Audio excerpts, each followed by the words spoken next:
Okay, so this is Pain into Purpose Part 2. Because right after I hit stop record, um, something came in about the joy and the excitement, why I'm grateful for the trials and tribulations. Um, I'm Angel. I'm here to make space for my being in the midst of all the chaos and the noise.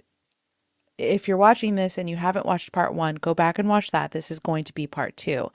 The reason why I can personally say I'm grateful for my trials and tribulations and the suffering in my life is because it allowed me to find my purpose, a few of my purposes, and allowed me to show up for my community at large, whether it's my clients through coaching, my family, my friends, and myself.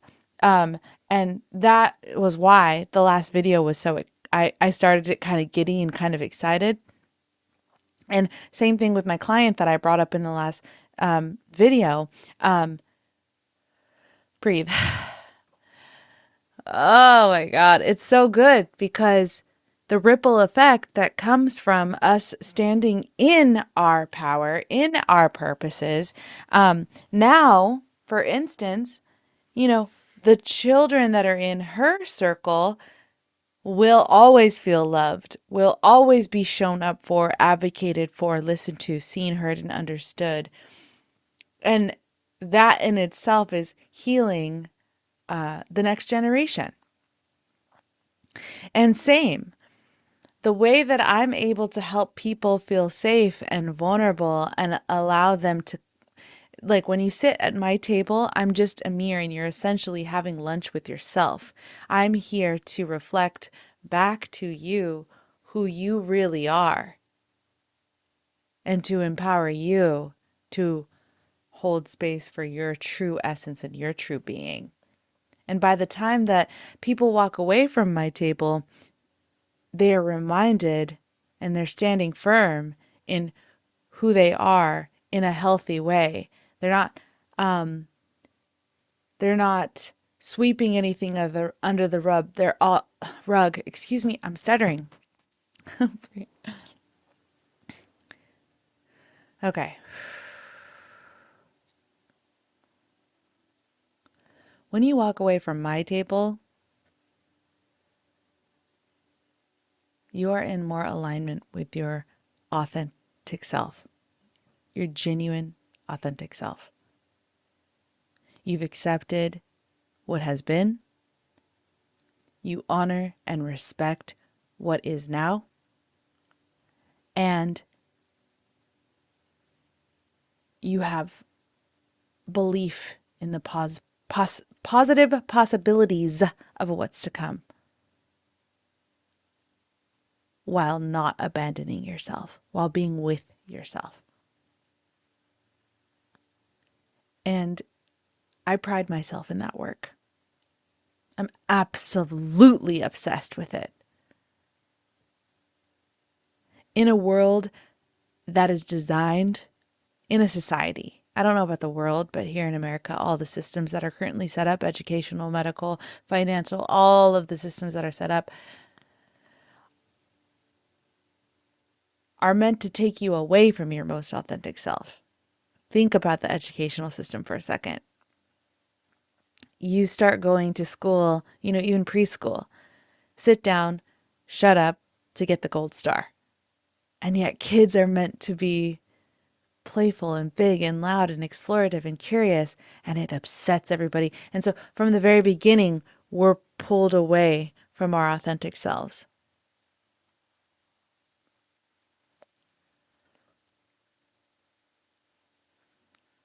I used to think, I'm like, well, what good can I do? I don't know. And I realize my exact pain plays to that exact purpose, that solution.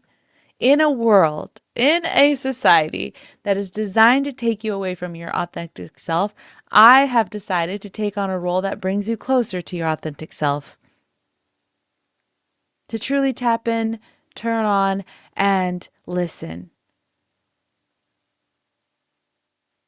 so that you may be able to live a life you actually want to be present in. That was one of my goals, is I didn't want to live a life that I needed to run from. I ran, I hid, I numbed, all the things. Did I know that's what I was doing at the time? No. So I'm also grateful for those times. I'm grateful when I was in my shittiness. That was hard to say just now, actually. But I am. It showed me who I don't want to be. I wanted to live a life that I didn't want to run from. And everything that I've ever wanted in this life, I've actually gotten. I'm very proud of myself to say that. But I got the last version of success. I'm still grieving that part of my life. So this is difficult. But that wasn't my version of success. That was someone else's version of success put onto me. I still got the goals. I'm pretty proud of that. And it was a good time. Pretty proud of that. And now that everything's been stripped away, I have nothing. This is what I told my friend last night at dinner. After sitting and standing firm in, yeah, I did put all my biggest pains out there. Wow, I was so vulnerable in that first video. Wow. I have nothing left to lose. It's all been stripped away. And again, in real time, I have a choice. Do I fall victim to that? In fact, I heard someone say on the internet yesterday that when you have no ties, I'm getting full body chills as I say this. When you have no family, no husband, no children, and whatever else, and you're not attached to things and whatever, she said it's the loneliest existence one could ever have. And while other people might look at people like that as, oh, you're so free and you're so this, she said, to not be connected to anything in this world is the loneliest and saddest existence one could possibly have. Girl, girl. I'm so blessed to have been doing the inner work and alchemizing the negative energy and finding my purpose out of my pain that when I received that, I knew I had a choice. I knew I was like, oh, yeah, that's one way to look at it. Because on the flip side, I show up for my community. On the flip side, I realize yes, okay, it's a blank slate, but that means the possibilities are endless. That means I get to choose who I want. I have a chosen family now, you know? The loneliest existence one could ever have. That could be true some days. That could be true some days. And there's a sense of freedom. There's a sense of fluidity. Did I choose this? No, of course not.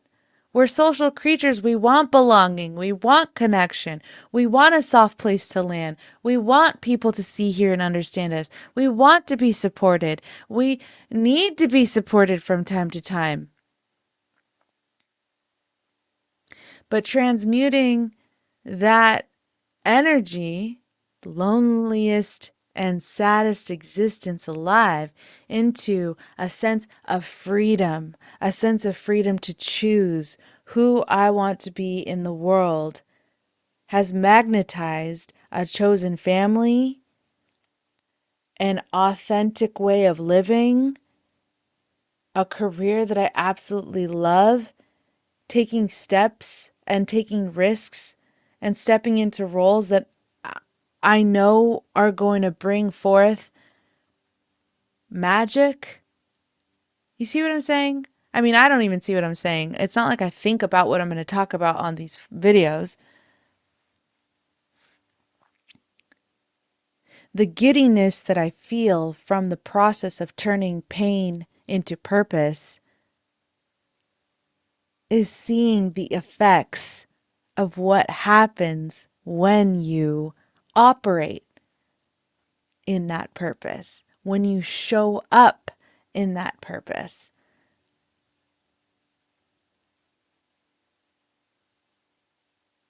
The fact that people walk away feeling seen, heard, and understood to the degree of them remembering who they really are and hearing themselves and feeling empowered. Whew,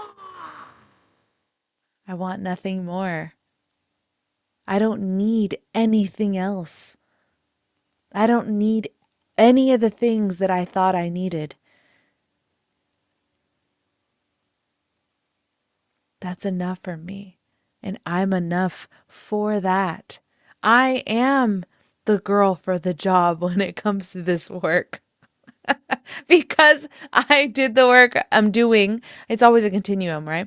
Doing the work of turning pain into power, pain into purpose.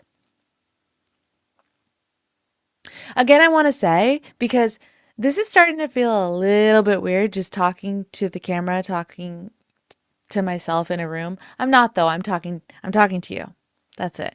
But if ever you want to have a conversation or you have ideas or something sparks in you, whether it's you agree with me and you want to give feedback or you disagree with me and you want to tell me why, again, I won't take belittlement, but I love having expansive conversations. And this deserves a conversation. So if you ever feel the need to reach out, like hit me up in the, I don't know how you reach out on YouTube. Comments? There are no DMs. If you hit me up in the comments, this is weird. Perhaps I should link my Instagram here in the, yeah. Okay. I'm going to get off. I'm going to link my Instagram to this here YouTube channel. Oh, that's scary. Just healing these visibility wounds, baby. I'll link my Instagram to this YouTube. So if you ever feel the need, even if it's if you want to have an expansive conversation,